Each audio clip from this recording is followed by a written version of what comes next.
خارجیان د دې خاورې چښتن نه دي، موږ یو. دا مفکوره هم له سره وباسي چې خارجیانو ته اړي، دا مفکوره هم سر ته راوړي چې دا وطن موږ او تاسې په هر قیمت یې جوړوو. ازر متل ده نه، وایي چې ځان نه یي جهان دې نه. زه وایم چې افغانستان دې نه یي، زه ده نه.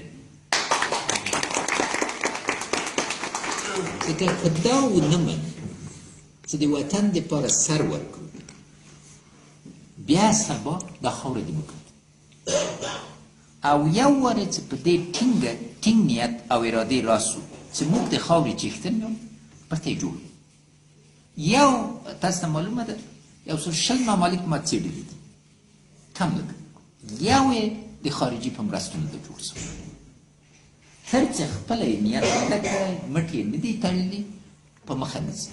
نو اول ځواب مې دا ده، لاره شته، مګر راتلونکي 15 کالو کې لکه چې ابو احمد صاحب ویلي، ولسمشر د افغانستان خدای دې کوي چې زه اوسم غیر د ځیګر له وینې نه به بل شی نه خوري.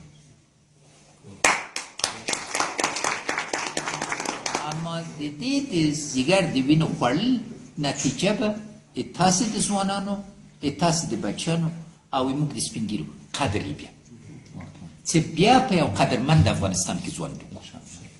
دا هم حق ده. ګورئ، د اسلام مبین دین ته هیڅ څوک، هیڅ بل اسلامي هېواد د موږ په اندازه قرباني نه ده ورکړې، او دا شهیدانو وینه موږ په قدر نه ده کړې. نو ځکه څوک دې موږ ته د اسلام درس نه راکړي. موږ عقیده سپېڅلې ده، پاکه ده او تثبیت شوې، نور نظري غږیږي.